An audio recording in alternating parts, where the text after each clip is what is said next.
बागपत जिले में एक पुरानी हवेली है, राजपुर हवेली, जो अब वीरान पड़ी है। कहा जाता है वहाँ कोई नहीं रहता, लेकिन रात में छत पर किसी के चलने की आवाजें आती हैं। और अजीब बात यह है, हवेली की छत गिरी हुई है। पुरानी घटना। 1977 में इस हवेली में एक अमीर जमींदार रहता था। उसकी इकलौती बेटी संध्या छत पर टहलने जाया करती थी।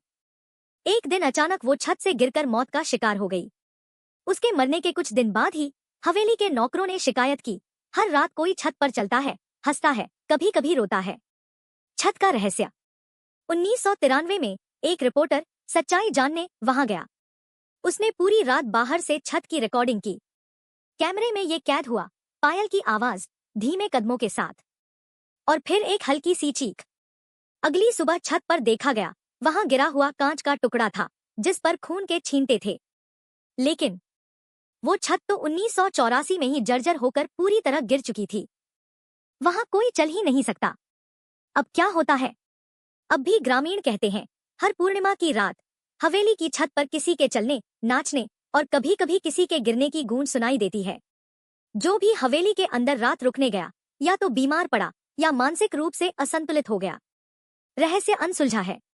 राजपुर हवेली आज भी खंडहर है, लेकिन गांव वालों का मानना है संध्या की आत्मा छत पर अब भी टहलती है, उसी जगह जहां वो आखिरी बार हंसी थी और गिरी थी।